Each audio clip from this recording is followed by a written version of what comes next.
Let's begin. I'm so nervous, and that's okay. I'm afraid of making a mistake, and that's okay. Hello, YouTube community. Hello, beauties. It's been so long since my last video. My sincere apologies for those that kind of followed my first two videos and then I just disappeared for I think 2 years. A lot has shifted in my personal journey as well as the way I guide people, professionally as an emotional alchemy guide. And I'm here to stay. Long story short, I've been experimenting a lot with social media and sharing my voice. And today's episode is on shame, an emotion that I believe is so important to talk about.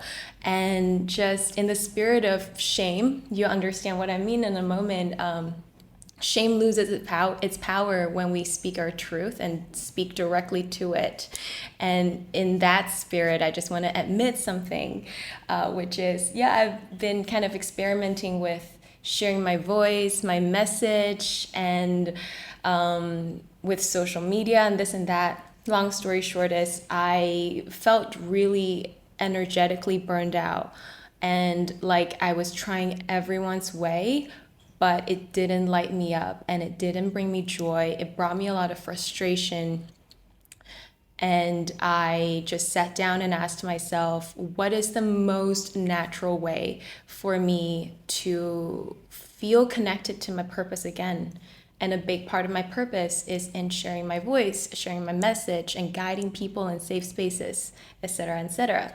And YouTube, long form video, minimal editing, and just speaking from my heart immediately came to me, and it just really lights me up at the idea of sharing. And I'm really nervous, but also really excited to continue to share more in this space. Okay, so we'll go right into today's topic, which is shame, and specifically the emotion of shame, why it's so important, and how it loses its power the moment we speak to it. So, in the very beginning of my healing journey, I worked with a mentor. Her name is Meredith. We had a lot of one-on-one private sections that dug into different parts of me that, wanted to be healed, wanted to be looked at. And I remember one of the sections we had, I don't remember exactly what it was about, but there was a moment that I'll never forget, which is I was going into this new world of spirituality, of experiencing welcoming acceptance and love. And I was in different programs at the time. So I met with all these heart-led, soul-based sisters who loved me so much, but I somehow still didn't feel like I belonged. I still felt like if people knew who I really was, they would not like me, they would not love me, they would not be so warm to me. And it's only because I had this facade, and they only love this fake version that they see. And that was a huge block I realized that lived in my energy, so much so that I couldn't fully be in the community that I was in at the time. And during this one-on-one section, there were something that I felt was emerging in my body. There was just this truth that wanted to come out, but a part of me, I suspect the more ego identifying part, was trying to suppress, was trying to hold back, was like, no, it's okay, we don't have to say this. But I just felt like it was such a big thing, and I really wanted to say it. I really wanted to admit to what I felt was true at the time. My tongue was dry, and I was like, my body was cold. And I suspect that because Meredith, my mentor, she's so intuitive, she felt like there was something big coming up. So she didn't ask me more questions, she didn't prompt me, she didn't move on. She just sat there. And after some time, it felt like I was like playing. Yeah, nothing happened in the physical world, but energetically, everything was happening. After some times, I spoke my truth. I was like, this is what I used to do. This is the things I've done in the past. This is the things I've done said in the past. These are the people I've hurt. And I remember she wasn't shocked. She wasn't like almost no reaction in the most positive way. There was this loving neutrality. When I thought my world had collapsed, my facade has been ripped off because I admitted that I wasn't a good person, she welcomed and accepted my truth with complete neutrality and just said, it's okay. Shame cannot exist in the light, and you're free now. Shame cannot exist in the light. So many years later, it's still something I think about. And when I feel that same energy emerging in a client or a loved one, instead of rushing or fixing, just allowing the other person, maybe sometimes it's myself, to let shame slowly and safely emerge, and then it will dissolve, because shame simply cannot exist in the light. Sometimes I can sense how shame, it is the emotion that is blocking a lot of us, no matter how conscious we are, because shame has this great power of convincing us that we are worse people that we are the worst people. It can convince us that we have done the worst things, that we need to hide from the light, that we cannot be seen. And energetically in the body, it's something that hides from the light. It collapses the body, and it can create a lot of dishonesty within us, and a lot of energy is actually wasted and spent by protecting these truths, because we believe, or rather shame has this belief, that it simply cannot see sunlight. But I guarantee you, just from my own personal experience, holding space for my own shame, as well as holding space and guiding people to moving with their own shame, that's not true. It's my belief that we are not malicious beings.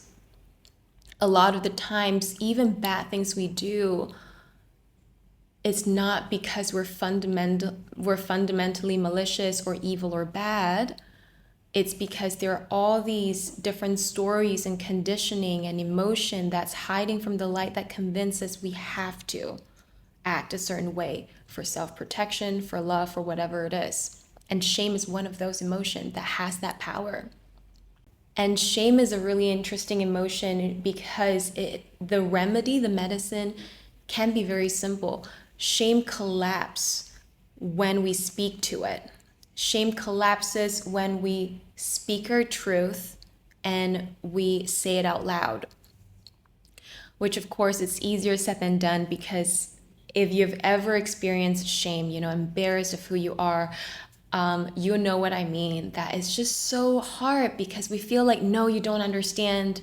I'm really a bad person. No, you don't understand. I've done some really bad things.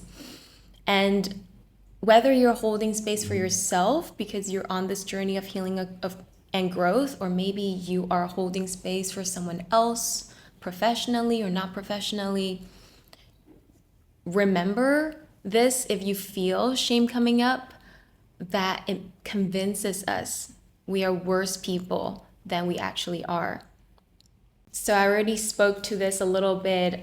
This experience with my mentor and just this experience with shame really informed me as a guide and a space holder, because a big part of my work is to create an environment that make people feel safe and feel accepted, so that they can admit to some of the darker, deeper things that they might not even admit to themselves. And I've seen it time and time and time again, that the biggest breakthrough sometimes doesn't necessarily come from like techniques or what practice we need to do. Of course, those can all help, but some of the biggest transformations I've seen like happen in a moment is like the moment someone speaks their truth despite how much they feel like they cannot. Like the moment we speak to shame, we speak things out loud that we don't want to admit, something shifts and kind of like unblocks. And not just emotionally, it will translate into our energetic fields, and after sometimes our physical body as well. On the contrary though, what does not help shame is the energy of fixing, of forcing, of rushing, because the energy of shame in its essence, shame wants to be accepted, wants to be loved, but more than anything wants to be accepted. And so as even if we are coming with good intention, right? We want to heal this, we want to unblock this, but if there's any sense of I need this to go away right now so that I can feel good again, so that I can be fixed, there's still that energy of not accepting a part of who you are. And so if we meet shame with the opposite of acceptance, it actually further contracts it, or it could push it further deeper down, because it feels like now I need to hide a little bit more. They can like kind of see us. We need to go a little deeper. So that's why I would say rushing or even coming with the intention of fixing and healing shame doesn't work. If you're holding space for yourself or for someone else, really come with it from the energy of it's okay, of neutrality, of acceptance, of patience. I would say those are the energy that really supports shame in dissolving in its own time. So I'll close this video by just sharing a prompt with you that is there something, a truth that you find hard to admit, maybe even to yourself? Spend some time sitting with that. What does that mean if you admit to that truth? What does it mean about you? What does it mean about your world? And see whether you can maybe start with admitting that to yourself, or have someone who feels safe, a loved one, to hold space for you with neutrality and acceptance, because shame is a powerful emotion, but once you speak to it, once you speak your truth out loud, it loses its power. I hope you enjoyed today's video. If you resonate with this message, with these words, share it with someone, comment, like, subscribe, do whatever you feel intuitively correct, and I'll see you next week.